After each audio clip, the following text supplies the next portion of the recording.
नाल साझी करन जा रहे हैं कि पंजाब सरकार दे वल्लों वड्डा फैसला लिया गया ते बिजली दरां दे विच कटौती कर दित्ती गई। सवेर तो ही तुहाडे नाल अपडेट साझी कर रहे सी कि रैगूलेटरी कमीशन दे वल्लों जिहड़ा फैसला सुनाया जा सकदा ते तुहाडे नाल हुण जिहड़ा रैगूलेटरी कमीशन दे वल्लों फैसला सुनाया गया वो तुहाडे नाल साझा कर दिंदे हैं कि पंजाब सरकार दे वल्लों वड्डा फैसला लिया गया। इस तो पहलां भी देखा गया सी कि बजट पेश करन वेले जिहड़ा औरतां दे लई बसां दे विच सफ़र जिहड़ा फ्री कर दिता गया सी ते हुण बिजली दरां दे विच कटौती कर दित्ती गई है, क्योंकि विरोधी धिरां दे वल्लों भी लगातार ये सवाल चुके जा रहे सी कि जेकर ना लगदे सूबिਆਂ दे विच बिजली सस्ती आ तां फिर पंजाब दे विच क्यों नहीं। दस दईए कि पहलां जिहड़ी बिजली चल रही सी पंजाब दे विच 10 रुपए प्रति यूनिट जिहड़ी बिजली चल रही सी, पर हुण कटौती कर दित्ती गई है। जिहड़े सरकार दे वल्लों फैसले लए गए ने ते जिहड़ा अधिकारत ऐलान जिहड़ा रैगूलेटरी कमीशन दे वल्लों कीता गया वो भी तुहाडे तक साझा कर दिंदे हैं कि 0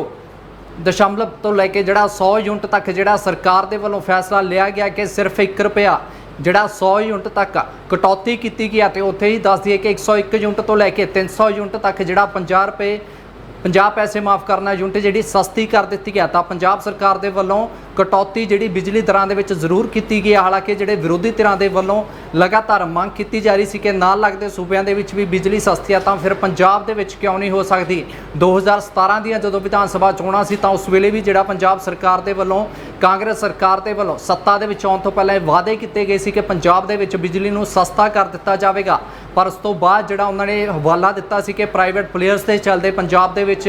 बिजली आ जिहड़ी सस्ती नहीं हो सकदी। जिस तो बाद हुण कुछ समा जिहड़ा विधान सभा चोणां च रह गया, हालांकि 6 तो 7 महीनों का समा रहा, तो उस तो पहलां वड्डा फैसला लिया गया, बिजली दरां दे विच कटौती कर दित्ती गई। सवेर तो तुहाडे नाल अपडेट साझी कर रहे सी कि शाम तक जिहड़ा रैगूलेटरी कमीशन दे वल्लों अधिकारत फैसले का जिहड़ा ऐलान किया जा सकदा, तां हुण ऐलान कर दित्ता गया। दोबारा तुहाडे नाल अपडेट साझी कर दिंदे आ जिहड़े हुक्म जारी किए गए ने बिजली दरां दे विच कटौती की गई। दस दी कि 0 तो लैके 100 यूनिट तक जिहड़ा 1 रुपया सस्ती जिहड़ी बिजली की गई है, उत्थे ही 101 तो लैके 300 यूनिट तक बिजली जिहड़ी घर दे विच बिजली आ उसकी गल कर रहे हैं। बाकी बिजली जिहड़ी हजे सस्ती नहीं की गई, पर रैगूलेटरी कमीशन दे वल्लों जिहड़े हुक्म जारी किए हुए ने 101 यूनिट तो लैके जिहड़ा 300 यूनिट तक 50 पैसे जिहड़ी बिजली की कटौती की गई है, तां उत्थे ही 0 तो लैके 100 यूनिट तक जिहड़ी 1 रुपया सस्ती बिजली कर दी गई। हालांकि 300 तो उपर जेकर किसी के बिल दे विच यूनिटां का इस्तेमाल होंदा तां उन्हां नूं किसी तरह की कोई राहत नहीं दी जाएगी। पर सवेर तो तुहाडे नाल खबर की अपडेट लैके आ रही सी कि रैगूलेटरी कमीशन दे वल्लों जिहड़ा वड्डा फैसला सुनाया जा सकदा, तां हुण वड्डा फैसला जिहड़ा रैगूलेटरी कमीशन दे वल्लों सुना दित्ता गया। जिहड़ियां नवीआं दरां बिजली बिल माफ़ करना बिजली यूनिटां नूं लैके कीतीआं गईआं ने 1 जून तो लागू होणगीआं। 31 मार्च 2022 तक जिहड़ियां ये बिजली दीआं नवीआं दरां जिहड़ियां रैगूलेटरी कमीशन दे वल्लों लागू कीतीआं गईआं ने उदों तक लागू रहणगीआं। ज़्यादा जानकारी दे लई साडे नाल साडे पत्रकार अमन जुड़ चुके ने। जी अमन, की जानकारी है रैगूलेटरी कमीशन दे वल्लों जिहड़ा ये फैसला लिया गया, जे दर्शकों को होर विस्तार नाल समझा सको। देखिए सर, इस गल की गल की जाए तो बिजली रैगूलेटरी कमीशन ने जी घरेलू उपभोक्ता बिजली है वो 50 पैसे तो लैके 1 रुपये प्रति यूनिट तक जी कटौती की है। यानी हूँ जो उपभोक्ता है उन्होंने 682 करोड़ जी राहत मिली, यानी 682 करोड़ की राहत दी गई है। और अगर इस आदेशों की गल की जाए तो 2 किलोवाट तक लोड वाली घरेलू जो उपभोक्ता होंगे उन्होंने पहली 100 यूनिट तो लैके बिजली दर 1 रुपये से 101 तो लाके 300 यूनिट तक 50 पैसे प्रति यूनिट बिजली सस्ती की गई है। इसी तरीके के नाल 2 किलो तो लाके 7 किलोवाट उपभोक्ता के लिए 100 यूनिट तो लाके 75 पैसा, फिर 101 तो लाके 300 यूनिट तक के लिए 50 पैसे प्रति यूनिट बिजली सस्ती की गई है। यानी कि कहा जा सकता है अगर ओवरऑल गल की जाए तो 682 करोड़ का जिहड़ा लाभ होएगा। जिस तरीके दे नाल इस समय कोविड का समा चल रहा है, सरकार की जिहड़ी कोशिश है कि किते न किते लोकां नूं थोड़ी राहत दित्ती जाए, जिसदे चलदे होई ये जिहड़ा इन्हां ने एक वड्डा फैसला अज जिहड़ा लिता गया है रैगूलेटरी कमीशन वालों। और इस नाल ही उन्होंने जिस तरीके दे नाल पैसे की अगर घाट की गल की जाए, जिस तरीके दे नाल कटौती, हालांकि कोई बहुत वड्डी कटौती नहीं की गई है। अगर गौर नाल फिगर्स नूं चेक किया जाए जिवें 100 यूनिट दे लई बिजली दर अगर 101 तो लैके 300 यूनिट तक 50 पैसे है, ठीक है, सस्ती की है। अगर 2 किलो तो लैके 7 किलोवाट उपभोक्ता की गल की जाए तो उस यूनिट के विच 100 यूनिट तो लैके 75 पैसे, 101 यूनिट से 300 यूनिट तक 50 पैसे ही, यानी कि बहुत ज्यादा कोई राहत नहीं दी है। लेकिन सरकार ने अपने वाले कोशिश जरूर की है कि थोड़ी राहत जी लोगों को कोविड के समय में दी जाए, उसके तहत ਸਾਡਾ ਅੱਜ ਜਿਹੜਾ ਸਰਕਾਰ ਵੱਲੋਂ ਇੱਕ ਵੱਡਾ ਜਿਹੜਾ ਫੈਸਲਾ ਲਿੱਤਾ ਗਿਆ ਹੈ। ਜੀ ਅਮਨ, ਕਿਵੇਂ ਦੇਖਦੇ ਹੋ ਜਿਹੜਾ ਇਹ ਰੈਗੂਲੇਟਰੀ ਕਮਿਸ਼ਨ ਦੇ ਵੱਲੋਂ ਵੀ ਫੈਸਲਾ ਸੁਣਾਇਆ ਗਿਆ? ਸਵੇਰ ਤੋਂ ਹੀ ਅਪਡੇਟ ਦੇ ਰਹੇ ਸੀ, ਪਰ ਲੋਕਾਂ ਦੀ ਮੰਨੀਏ ਤਾਂ ਉਹਨਾਂ ਦੇ ਜਿਹੜਾ ਕਹਿਣਾ ਸੀ ਕਿ ਜਿਵੇਂ ਨਾਲ ਲੱਗਦੇ ਸੂਬਿਆਂ ਦੇ ਵਿੱਚ ਜ਼ਿਆਦਾ ਤੌਰ ਤੇ ਦੇਖਿਆ ਜਾਂਦਾ ਕਿ 200 ਯੂਨਿਟ ਤੇ ਜਿਹੜਾ 300 ਯੂਨਿਟ ਤੇ ਦਿੱਲੀ ਦੀ ਗੱਲ ਕਰ ਲਈਏ 3 ਰੁਪਏ ਪ੍ਰਤੀ ਯੂਨਿਟ ਆ, ਤਾਂ ਕਿ ਵੱਡਾ ਫੈਸਲਾ ਸੁਣਾਇਆ ਜਾਣਾ ਸੀ। ਪਰ ਹਾਲਾਂਕਿ ਛੋਟੀ ਜਿਹੜੀ ਇੱਕ ਹਲਕੀ ਜੀ ਰਾਹਤ ਪੰਜਾਬ ਸਰਕਾਰ ਦੇ ਵੱਲੋਂ ਦਿੱਤੀ ਗਈ ਹੈ। ਕੀ ਲੋਕ ਇਸ ਫੈਸਲੇ ਦੇ ਨਾਲ ਖੁਸ਼ ਹੋਣਗੇ?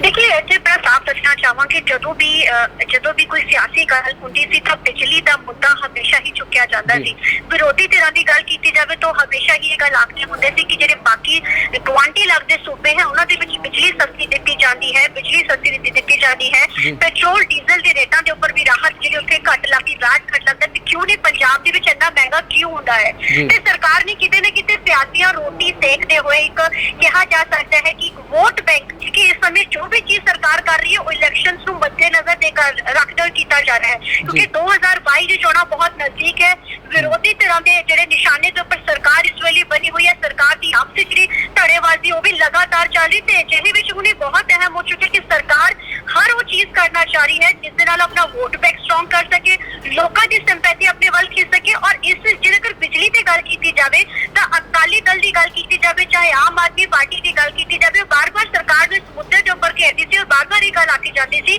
कि जिस तरीके दे नाल कोविड का जिहड़ा समा चल रहा है, क्यों नहीं सरकार लोगों के बिजली पानी के बिल फ्री करती है? ते सरकार ने शायद उन्होंने मुंह बंद करवाने लिए उन्होंने एक जवाब देने के लिए इस तरीके की राहत, छोटी राहत कही जा सकती है, लोगों के लिए बहुत बड़ी राहत है। शायद किते ना किते अपने विरोधियों का मुंह का जवाब देने के लिए सरकार ने फैसला जरूर चुकिया है, ताकि जिहड़ी वो सरकार नूं जिहड़ा लगातार घेरिया जाता है इस मुद्दे के उपर, इसको देखते हुए सरकार ने फैसला लिया। लेकिन लोगों के विच इसका कितना असर होगा कोई ज्यादा नहीं किया जा सकता, क्योंकि बहुत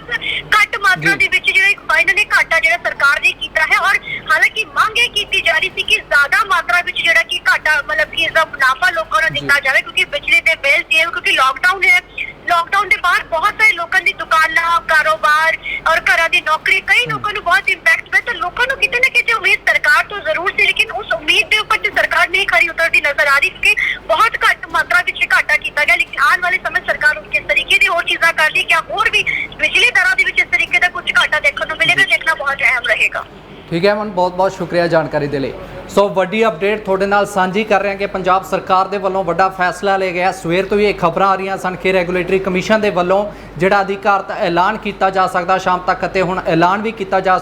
चुकिया। थोड़े नाल एक पूरा वेरवा जिहड़ा नवीं बिजली दरां दे विच कटौती की गया उसनूं लैके थोड़े नाल एक वेरवा जिहड़ा साझा कर दिंदे कि पंजाब सूबा बिजली रैगूलेटरी कमीशन ने घरेलू खपतकारां नूं वड्डी राहत दिंदिआं बिजली दरां 'च 50 पैसे तो लैके 1 रुपए तक प्रति यूनिट की कटौती की आ। ਅਤੇ ਜਿਹੜੀਆਂ ਨਵੀਆਂ ਬਿਜਲੀ ਦੀਆਂ ਦਰਾਂ ਨੇ 1 ਜੂਨ ਤੋਂ ਲਾਗੂ ਹੋਣਗੀਆਂ ਤੇ 31 ਮਾਰਚ 2022 ਤੱਕ ਜਿਹੜੀਆਂ ਨਵੀਆਂ ਦਰਾਂ ਨੇ ਲਾਗੂ ਰਹਿਣਗੀਆਂ। ਅਗਲੇ ਸਾਲ ਤੱਕ ਦੇ ਜਿਹੜਾ 31 ਮਾਰਚ 2022 ਤੱਕ ਉਦੋਂ ਤੱਕ 1 ਜੂਨ ਇਸੇ ਇੱਕ ਜਿਹੜਾ 2-3 ਦਿਨ ਰਹਿ ਗਏ, ਉਸ ਤੋਂ ਬਾਅਦ ਜਿਹੜਾ 1 ਜੂਨ ਤੋਂ ਜਿਹੜੀਆਂ ਨਵੀਆਂ ਦਰਾਂ ਨੇ ਬਿਜਲੀ ਨੂੰ ਲੈ ਕੇ ਉਹ ਲਾਗੂ ਹੋਣਗੀਆਂ ਤੇ ਜਿਹੜਾ ਅਗਲੇ ਸਾਲ ਦੇ 31 ਮਾਰਚ ਤੱਕ ਇਹ ਲਾਗੂ ਰਹਿਣਗੀਆਂ। ਦੱਸ ਦਈਏ ਕਿ ਜਿਹੜੇ ਹੁਕਮ ਜਾਂ ਫਿਰ ਕਹਿ ਲਈਏ ਕਿ ਬਿਜਲੀ ਨੂੰ ਲੈ ਕੇ ਨਵੀਆਂ ਦਰਾਂ ਲਾਗੂ ਕੀਤੀਆਂ ਗਈਆਂ ਨੇ ਉਹਨਾਂ ਦੇ ਵਿੱਚ 2 ਕਿਲੋਵਾਟ ਤੱਕ ਲੋਡ ਵਾਲੇ ਘਰੇਲੂ ਖਪਤਕਾਰਾਂ ਲਈ ਪਹਿਲੇ 100 ਯੂਨਿਟ ਲਈ 1 ਰੁਪਏ ਜਿਹੜੀ ਬਿਜਲੀ ਸਸਤੀ ਕਰ ਦਿੱਤੀ ਗਈ। ਤੇ ਉੱਥੇ ਹੀ ਗੱਲ ਕਰੀਏ ਜੇਕਰ 101 ਤੋਂ ਲੈ ਕੇ 300 ਯੂਨਿਟ ਤੱਕ ਤਾਂ 50 ਪੈਸੇ ਪ੍ਰਤੀ ਯੂਨਿਟ ਜਿਹੜੀ ਬਿਜਲੀ ਸਸਤੀ ਕੀਤੀ ਗਈ। ਇਸੇ ਤਰ੍ਹਾਂ 2 ਕਿਲੋ ਤੋਂ ਲੈ ਕੇ 7 ਕਿਲੋਵਾਟ ਵਾਲੇ ਖਪਤਕਾਰਾਂ ਲਈ ਪਹਿਲੇ 100 ਯੂਨਿਟ ਲਈ 75 ਪੈਸੇ ਤੇ ਫਿਰ 101 ਤੋਂ 300 यूनिट तक 50 पैसे प्रति यूनिट है जी बिजली सस्ती की गई है। इस तरह खपतकारों 682 करोड़ रुपए का लाभ है जोड़ा मिलेगा छोटे तो दरम्याने ਜਿਹੜੇ ਉਦਯੋਗਿਕ ਖਪਤਕਾਰਾਂ ਤੇ ਗੈਰ ਘਰੇਲੂ ਖਪਤਕਾਰਾਂ यानी NRS ਖਪਤਕਾਰਾਂ ਲਈ ਬਿਜਲੀ ਦਰਾਂ ਵਿੱਚ ਕੋਈ ਵਾਧਾ ਨਹੀਂ ਕੀਤਾ ਗਿਆ ਤਾਂ ਸਿਰਫ ਜਿਹੜੀ ਘਰੇਲੂ ਬਿਜਲੀ ਆ ਉਸ ਦੇ ਵਿੱਚ ਜਿਹੜੀ ਕਟੌਤੀ ਕੀਤੀ ਗਈ ਪੰਜਾਬ ਸਰਕਾਰ ਦੇ ਵੱਲੋਂ। ਉੱਥੇ ਹੀ ਖੇਤੀਬਾੜੀ ਖੇਤਰ ਲਈ ਬਿਜਲੀ ਦਰਾਂ 'ਚ 9 ਪੈਸੇ ਦਾ ਵਾਧਾ ਕੀਤਾ ਗਿਆ ਜਿਸ ਨਾਲ ਇਸ ਖੇਤਰ ਲਈ ਕ੍ਰਾਸ ਸਬਸਿਡੀ 14.41 ਤੋਂ ਘਟ ਕੇ ਜਿਹੜਾ 12.5% ਰਹਿ ਜਾਵੇਗੀ। ਵੱਡੇ ਉਦਯੋਗਿਕ ਘਰਾਣਿਆਂ ਲਈ ਬਿਜਲੀ ਦਰਾਂ ਵਿੱਚ ਵਾਧਾ ਜਿਹੜਾ ਕੀਤਾ ਗਿਆ 2% ਤੋਂ ਘੱਟ ਰੱਖਿਆ ਗਿਆ ਹੈ। ਇੰਡਸਟਰੀ ਲਈ ਰਾਤ ਵੇਲੇ ਦਾ ਵਿਸ਼ੇਸ਼ ਟੈਰਿਫ ਪਹਿਲਾਂ ਵਾਂਗ ਹੀ ਜਾਰੀ ਰਹੇਗਾ ਤੇ ਇੰਡਸਟਰੀ ਦੀ ਮੰਗ ਤੇ ਰਾਤ ਵੇਲੇ ਦੇ ਜਿਹੜੇ ਵਿਸ਼ੇਸ਼ ਟੈਰਿਫ ਅਨੁਸਾਰ ਬਿਜਲੀ ਦੀ ਵਰਤੋਂ ਦਾ ਜਿਹੜਾ ਸਮਾਂ ਹੋਵੇਗਾ ਉਹ ਰਾਤ ਦੇ 10 ਵਜੇ ਤੋਂ ਲੈ ਕੇ ਜਿਹੜਾ 10 ਵਜੇ ਪਹਿਲਾਂ ਸਮਾਂ ਦਿੱਤਾ ਗਿਆ ਸੀ ਤਾਂ ਹੁਣ 6 ਵਜੇ ਦੀ ਥਾਂ ਹੁਣ 4 ਘੰਟੇ ਵਧਾ ਕੇ ਰਾਤ ਦੇ 10 ਵਜੇ ਤੋਂ ਸਵੇਰ ਦੇ 10 ਵਜੇ ਤੱਕ ਹੀ ਰਹੇਗਾ। ਤਾਂ ਪੰਜਾਬ ਸਰਕਾਰ ਦੇ ਵੱਲੋਂ ਵੱਡਾ ਫੈਸਲਾ ਲਿਆ ਗਿਆ। ਇਸ ਤੋਂ ਪਹਿਲਾਂ ਵੀ ਦੇਖਿਆ ਗਿਆ ਸੀ ਕਿ ਪੰਜਾਬ ਦੇ ਵਿੱਚ ਔਰਤਾਂ ਦੇ ਲਈ ਜਿਹੜਾ ਪੰਜਾਬ ਸਰਕਾਰ ਦੇ ਵੱਲੋਂ ਵੱਡਾ ਫੈਸਲਾ ਲਿਆ ਗਿਆ ਸੀ ਬਜਟ ਇਜਲਾਸ ਦੇ ਦੌਰਾਨ, ਜਿਸ ਦੇ ਵਿੱਚ ਜਿਹੜਾ ਬੱਸਾਂ ਦੇ ਵਿੱਚ ਸਫ਼ਰ ਫ੍ਰੀ ਕਰ ਦਿੱਤਾ ਗਿਆ ਸੀ। ਤਾਂ ਸਵੇਰ ਤੋਂ ਹੀ ਲੋਕਾਂ ਦੇ ਵੀ ਜਿਹੜੇ ਕਮੈਂਟ ਆ ਰਹੇ ਸੀ ਕਿ ਪੰਜਾਬ ਸਰਕਾਰ ਤੇ ਜੇਕਰ ਬਿਜਲੀ ਸਸਤੀ ਕਰ ਦਿਆ ਤਾਂ ਜਿਵੇਂ ਨਾਲ ਲੱਗਦੇ ਸੂਬੇ ਨੇ, ਜੇਕਰ ਦਿੱਲੀ ਦੀ ਗੱਲ ਕਰ ਲਈਏ ਤਾਂ ਉੱਥੇ ਯੂਨਿਟ ਦੇ ਹਿਸਾਬ ਨਾਲ ਜਿਹੜੀ ਬਿਜਲੀ ਆਉਂਦੀ ਆ, ਜੇਕਰ 300 ਬਿਜਲੀ ਜਿਹੜੀ ਹੁੰਦੀ ਆ ਤਾਂ ਉਹ 'ਤੇ 3 ਰੁਪਏ ਪ੍ਰਤੀ ਯੂਨਿਟ ਹੀ ਦਿੱਲੀ ਦੇ ਵਿੱਚ ਦਿੱਲੀ ਦੇ ਲੋਕਾਂ ਨੂੰ ਭਰਨੀ ਪੈਂਦੀ ਹੈ। ਜੇਕਰ ਹਰਿਆਣਾ ਦੀ ਗੱਲ ਕਰ ਲਈ ਤਾਂ 100 ਰੁਪਏ ਯੂਨਿਟ ਪਿੱਛੇ, 100 ਯੂਨਿਟਾਂ ਦੇ ਪਿੱਛੇ ਜਿਹੜਾ ਇੱਕ ਰੇਟ ਹਰਿਆਣਾ ਸਰਕਾਰ ਦੇ ਵੱਲੋਂ ਲਾਗੂ ਕੀਤਾ ਗਿਆ, ਉਸ ਦੇ ਵਿੱਚ 2 ਪਹਿਲਾਂ 70 ਸੀ, ਜਿਸ ਤੋਂ ਬਾਅਦ ਘਟਾ ਕੇ ਇਹ 100 ਯੂਨਿਟ ਤੇ ਸਿਰਫ 2 ਰੁਪਏ ਕਰ ਦਿੱਤਾ ਗਿਆ ਸੀ। ਪਰ ਹੁਣ ਪੰਜਾਬ ਸਰਕਾਰ ਦੇ ਵੱਲੋਂ ਵੀ, ਕਿਉਂਕਿ ਵਿਰੋਧੀ ਧਿਰਾਂ ਦੇ ਵੱਲੋਂ ਵੀ ਲਗਾਤਾਰ ਜਿਹੜੇ ਹਮਲੇ ਬੋਲੇ ਜਾ ਰਹੇ ਸੀ ਬਿਜਲੀ ਬਿੱਲਾਂ ਨੂੰ ਲੈ ਕੇ, ਕਿਹਾ ਜਾ ਰਿਹਾ ਸੀ 2017 ਦੀ ਗੱਲ ਕਰੀਏ ਵਿਧਾਨ ਸਭਾ ਚੋਣਾਂ ਦੀ, ਤਾਂ ਉਦੋਂ ਪੰਜਾਬ ਸਰਕਾਰ ਦੇ ਵੱਲੋਂ ਵੀ ਇਹ ਕਿਹਾ ਗਿਆ ਸੀ ਕਿ ਆਉਣ ਵਾਲੇ ਜੇਕਰ ਸੱਤਾ ਦੇ ਵਿੱਚ ਕਾਂਗਰਸ ਸਰਕਾਰ ਆਉਂਦੀ ਆ ਤਾਂ ਜਿਹੜੇ ਬਿਜਲੀ ਸਸਤੀ ਕਰ ਦਿੱਤੀ ਜਾਵੇਗੀ ਪੰਜਾਬ ਦੇ ਵਿੱਚ। ਹਾਲਾਂਕਿ ਬਾਅਦ ਦੇ ਵਿੱਚ ਉਹਨਾਂ ਨੇ ਇਹ ਹਵਾਲਾ ਦਿੱਤਾ ਸੀ ਕਿ ਪ੍ਰਾਈਵੇਟ ਪਲੇਅਰਸ ਦੇ ਚੱਲਦੇ ਪੰਜਾਬ ਦੇ ਵਿੱਚ ਬਿਜਲੀ ਨਹੀਂ ਸਸਤੀ ਹੋ ਸਕਦੀ। ਪਰ ਜਿਵੇਂ ਹੀ ਦਿੱਲੀ ਦੇ ਵਿੱਚ ਆਮ ਆਦਮੀ ਪਾਰਟੀ ਦੇ ਵੱਲੋਂ, ਸੱਤਾਧਾਰੀ ਪਾਰਟੀ ਹੈ ਜਿਹੜੀ, ਉਹਨਾਂ ਦੇ ਵੱਲੋਂ ਬਿਜਲੀ ਸਸਤੀ ਕਰ ਦਿੱਤੀ ਗਈ ਤਾਂ ਪੰਜਾਬ ਦੇ ਵਿੱਚ ਵੀ ਇਹ ਸਵਾਲ ਹੁਣ ਚੁੱਕੇ ਜਾ ਰਹੇ ਸੀ ਵਿਰੋਧੀ ਧਿਰਾਂ ਦੇ ਵੱਲੋਂ। ਅਤੇ ਹੁਣ ਪੰਜਾਬ ਸਰਕਾਰ ਦੇ ਵੱਲੋਂ ਬਹੁਤ ਵੱਡਾ ਤਾਂ ਨਹੀਂ ਪਰ ਕਿਤੇ ਨਾ ਕਿਤੇ ਜਿਹੜਾ ਕਟੌਤੀ ਜ਼ਰੂਰ ਕੀਤੀ ਗਈ ਅਤੇ ਜਿਹੜੀ ਰਾਹਤ ਘਰੇਲੂ ਬਿਜਲੀ ਦੇ ਚਲਦੇ ਆਮ ਲੋਕਾਂ ਨੂੰ ਦਿੱਤੀ ਗਈ ਆ। ਅਤੇ ਹੁਣ ਦੇਖਣਾ ਹੋਵੇਗਾ ਕਿ ਜਿੱਥੇ ਲੋਕ ਸਰਕਾਰ ਤੋਂ ਵੱਡੀ ਉਮੀਦ ਕਰ ਰਹੇ ਸੀ ਕਿ ਹੋ ਸਕਦਾ ਕਿ ਪੰਜਾਬ ਸਰਕਾਰ ਦੇ ਵੱਲੋਂ ਜਾਂ ਫਿਰ ਰੈਗੂਲੇਟਰੀ ਕਮਿਸ਼ਨ ਦੇ ਵੱਲੋਂ ਕੋਈ ਵੱਡਾ ਐਲਾਨ ਕੀਤਾ ਜਾ ਸਕਦਾ ਜਿਸ ਦੇ ਵਿੱਚ ਵੱਡੀ ਰਾਹਤ ਜਿਹੜੀ ਬਿਜਲੀ ਬਿੱਲਾਂ ਨੂੰ ਲੈ ਕੇ ਜਾਂ ਫਿਰ ਯੂਨਿਟ ਦੇ ਪਿੱਛੇ ਜਿਹੜਾ ਰੇਟ ਰੱਖਿਆ ਜਾਂਦਾ ਉਸ ਨੂੰ ਲੈ ਕੇ ਕੀਤਾ ਜਾ ਸਕਦਾ। ਪਰ ਕੋਈ ਵੱਡੀ ਤਾਂ ਨਹੀਂ, ਛੋਟੀ ਰਾਹਤ ਜ਼ਰੂਰ ਦਿੱਤੀ ਹੈ ਪੰਜਾਬ ਸਰਕਾਰ ਦੇ ਵੱਲੋਂ, ਜਿਹੜਾ ਹੁਣ ਰੈਗੂਲੇਟਰੀ ਕਮਿਸ਼ਨ ਨੇ ਅਧਿਕਾਰ ਦਾ ਐਲਾਨ ਕੀਤਾ। ਤੁਹਾਡੀ ਇਸ ਬਾਰੇ ਕੀ ਰਾਏ ਹੈ? ਨੀਚੇ ਕਮੈਂਟ ਬਾਕਸ ਦੇ ਵਿੱਚ ਕਮੈਂਟ ਕਰਕੇ ਜ਼ਰੂਰ ਦੱਸਿਓ।